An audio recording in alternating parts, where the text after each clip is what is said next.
కిలోమీటర్లు మా మోడీ గారు ఎంత గొప్పగా చేసిండో అని.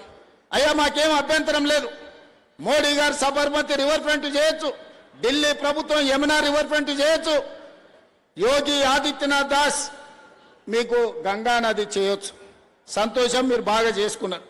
మరి మేము మూసీ నది ప్రక్షాళన చేసుకోవద్దా అని నేను అడుగుతున్నా. ఇవాళ అడ్డం పడుతున్న వాళ్ళని.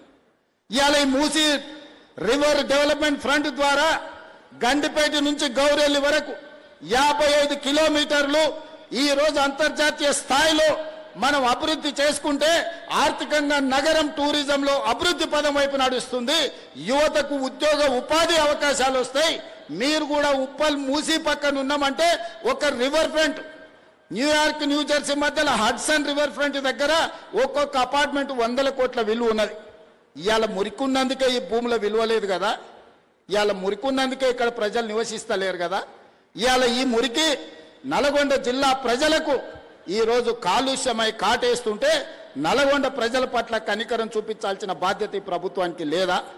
నల్గొండ జిల్లాలో ఆలేరు భువనగిరి ఆ ప్రాంతానికి వెళ్తే కొత్తగా పెళ్లిళ్ళైన ఆడపిల్లల్ని మగపిల్లల్ని ఊరు నుంచి పట్టణానికి పంపిస్తారు. ఇక్కడ ఉంటే ప్రెగ్నెన్సీ ప్రాబ్లం ఉన్నది, కలుషితమైన నీళ్లు తాగినా ఇక్కడ పండించిన పంట తిన్నా కడుపు కోతకు గురవుతారని చెప్పి ఈరోజు అక్కడ ఉండే తల్లులు తమ బిడ్డల్ని పట్నం పంపిస్తారు.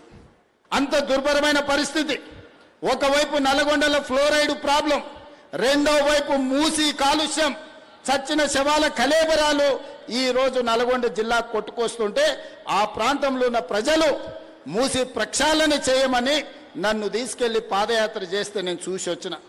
నేను ఇవాళ మిత్రులారా, మనం ఎందుకు మూసీ నది ప్రక్షాళన చేసుకోవద్దు?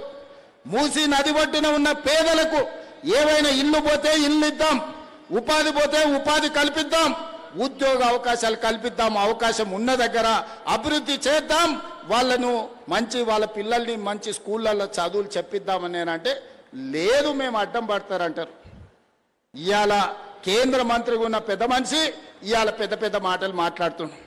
నువ్వు మూసీ నదికి అనుమతులు తెస్తావా తేవా? నువ్వు ఇక్కడ పార్లమెంట్ సభ్యుడు కదా అని నేను అడుగుతున్నా. అదేవిధంగా ఒకనాడు ఢిల్లీ తర్వాత మెట్రో మనది 2వ స్థానంలో ఉండే, ఇవాళ 9వ స్థానానికి పడిపోయినాం. కారణాలు ఏవైనా ఉండని, అడ్డుపడ్డోళ్ళు ఎవరు, కాళ్ళలో కట్టెలు పెట్టింది ఎవరు, నేను మాట్లాడదలుచుకోలే. ఇవాళ మనకు తెలివి వచ్చింది, ఇవాళ మనం మెట్రోని విస్తరించుకోవాలనుకున్నాం. ఇవాళ నాగోల్ జంక్షన్ నుంచి బరాబర్ ఎల్బీ నగర్ నుంచి ఓఎస్ హాస్పిటల్, ఆ నుంచి చాంద్రాయణ గుట్ట, ఆ నుంచి రాజేంద్ర నగర్ డైరెక్ట్ అంతర్జాతీయ ఎయిర్పోర్ట్ కు ఈ నాగోల్ నుంచి ఈరోజు మెట్రో విస్తరణ చేయాలని నేను ప్రతిపాదనలు పంపించిన. నేను ఇక్కడున్న మిత్రులను అడుగుతున్నా, నాగోల్ నుంచి అంతర్జాతీయ ఎయిర్పోర్ట్ కు మెట్రో కావాలన్నా వద్దా? మీరు ఒక్కసారి ఆలోచన చెయ్యండి. ఇవాళ మనం ఎయిర్పోర్ట్కి పోవాలంటే ఎక్కడెక్కడో తిరిగి చుట్లు తిరిగి పోవాల్సి వస్తుంది. అదే నాగోల్ మెట్రో రైలు ఎక్కితే చక్కగా శంషాబాద్ ఎయిర్పోర్టులో దిగుతాం.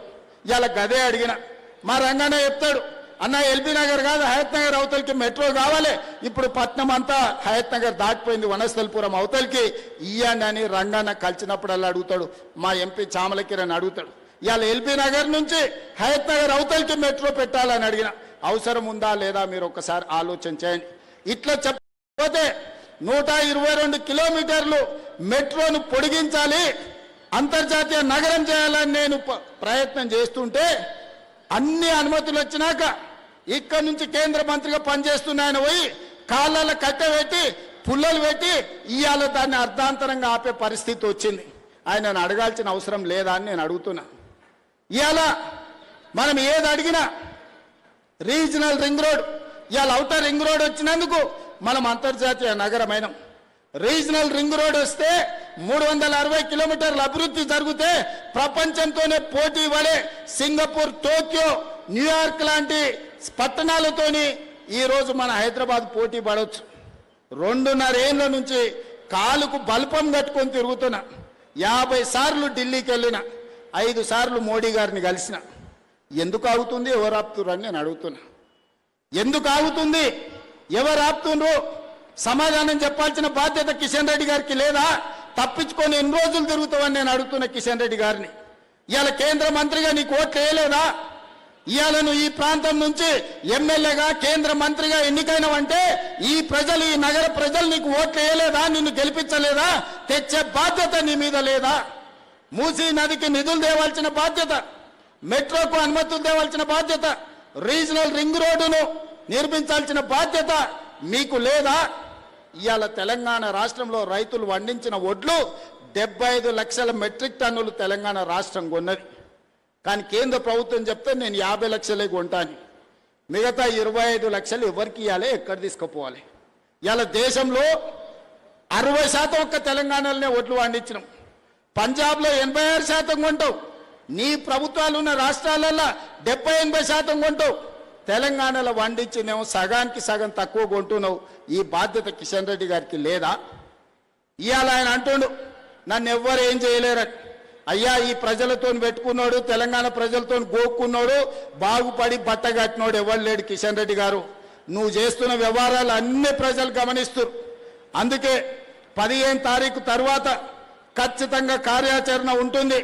మెట్రో రావాల్సిందే, RRRకు అనుమతులు ఇవ్వాల్సిందే, మూసి ప్రకటన జరగాల్సిందే, నువ్వు పండించిన వడ్లు మొక్కలు జొన్నలు కొనాల్సిందే. ఈ అన్నిటికీ నువ్వు సహకరించకపోతే బరాబర్ నీ సంగతి చెప్తాం. మళ్ళోసారి నేను చెప్పదలుచుకున్నా వారికి. వారు అంటారు నేను పుట్టిన ఇంట్లోనే నేను